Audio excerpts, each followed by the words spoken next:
Pemirsa, Ketua Umum Ormas Front Pembela Islam Rizik Syihab diperiksa Polda Metro Jaya terkait dengan pernyataan yang mengatakan adanya logo Palu Arit di pecahan baru uang rupiah. Untuk informasi selengkapnya kita akan bergabung dengan Julita Telaum Banua dan juru kamera Riki Rusdiana dan pilot drone Muhasin Jalal dari Mapolda Metro Jaya.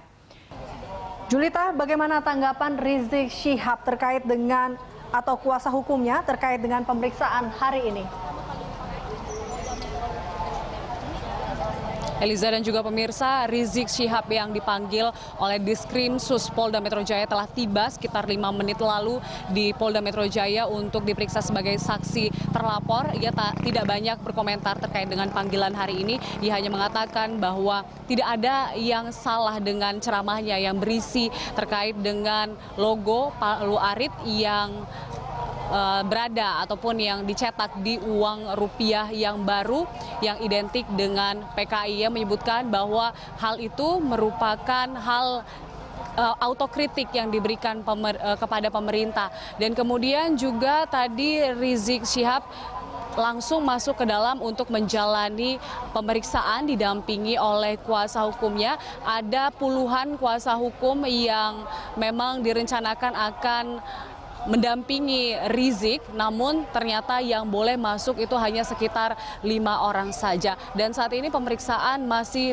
berlangsung di Diskrimsus Polda Metro Jaya, di mana sebelumnya ini ada 3 LSM yang melaporkan Rizik Syihab terkait dengan ceramahnya yang berisi fitnah ataupun ujaran kebencian terkait dengan logo Palu Arit yang dicetak di uang rupiah baru, di mana ini identik dengan PKI. Dan kemudian ceramah ini tersebar melalui media sosial termasuk YouTube, dan kemudian YouTube ini menjadi barang bukti bagi para pelapor ke Polda Metro Jaya. Dan sudah ada sejumlah saksi yang diperiksa oleh penyidik Polda Metro Jaya, diantaranya adalah ahli bahasa, kemudian ada ahli pidana, dan juga ada pihak dari BI yang dipanggil ke sini sebelumnya.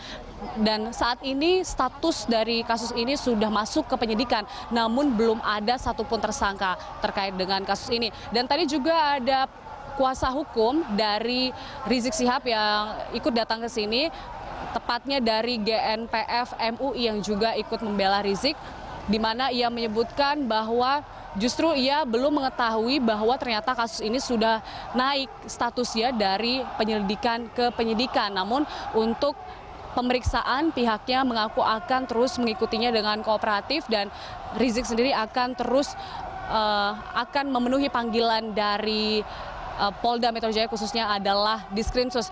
Dan juga menanggapi bahwa akan ada isu-isu ataupun rencana jika nanti penyidik menaikkan status Rizik menjadi tersangka, ia mengatakan bahwa tidak mungkin Rizik langsung ditetapkan sebagai tersangka. Dan berikut pernyataan dari Kapitra Ampera sebagai pengacara dari GPNF MUI.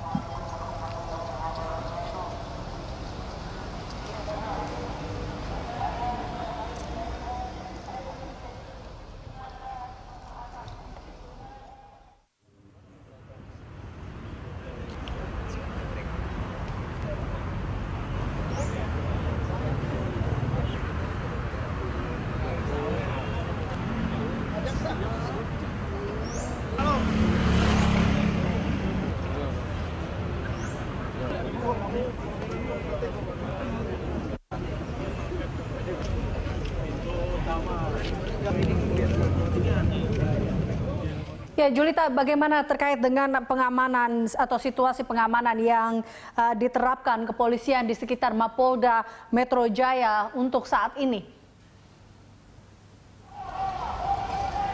Pengamanan di sini ketat sekali, Eliza, karena ini biasanya Diskrimsus tidak dipagari seperti ini. Namun pada hari ini untuk pemeriksaan Rizik Syihab ini ditutup dan juga dijaga oleh puluhan personel kepolisian. Dan bahkan tadi saking ketatnya untuk mengawal Rizik Syihab masuk ke dalam dengan aman, kemudian sempat ada sedikit cekcok dengan wartawan yang saat mengambil gambar Rizik Syihab masuk. Dan tadi juga Kabid Humas Polda Metro Jaya, yaitu yaitu Argo Yuwono, mengatakan bahwa pada hari ini tidak ada saksi lain yang diperiksa terkait dengan kasus ini. Jadi hanya Rizik Syihab saja yang diperiksa untuk kasus ini pada hari ini. Dan pengamanan lainnya adalah di luar kompleks Polda Metro Jaya yang menjadi titik unjuk rasa dari massa FPI ini cukup ketat, di mana apel tadi dilakukan pada pagi tadi. Personel gabungan TNI Polri mengamankan di sini dilengkapi oleh senjata, bukan senjata namun perlengkapan anti huru hara untuk dapat mengantisipasi hal-hal yang tidak diinginkan. Kemudian juga tadi ada barakuda dan juga water cannon yang disiapkan untuk dapat mengantisipasi hal-hal yang tidak diinginkan dari aksi unjuk rasa dari massa FPI. Dan kemudian juga diutamakan tentunya adalah tindakan-tindakan persuasif dari pihak kepolisian. Dan juga di sini kami dapat menyampaikan bahwa untuk lalu lintas di depan Polda Metro Jaya, tepatnya adalah yang menghadap ke Sudirman, cukup tersendat sehingga pengguna kendaraan harus mengambil jalan alternatif, khususnya adalah melalui Gatot Subroto. Jadi rata-rata memang dialihkan ke Gatot Subroto, baik itu dari Bundaran Hotel Indonesia menuju Sudirman, dapat belok ke arah kiri Gatot Subroto, dan juga dari arah Cawang menuju ke Sudirman, maka akan diluruskan ke Jalan Gatot Subroto yang menuju ke arah Selipi. Dan pemirsa, sekali lagi bahwa pemeriksaan kali ini Rizik adalah sebagai saksi terlapor, diperiksa untuk pertama kalinya sebagai saksi dari kasus penyebaran fitnah dan juga penyebaran ujaran kebencian terkait dengan uang rupiah yang bersimbol mirip dengan palu arit di uang rupiah yang baru, di mana sebelumnya juga sejumlah pihak melaporkan Rizik Syihab terkait dengan berbagai kasus, diantaranya adalah penyebaran ujaran kebencian yang pada saat ini ia menjalani pemeriksaan, kemudian ada penodaan agama dan juga penodaan Pancasila.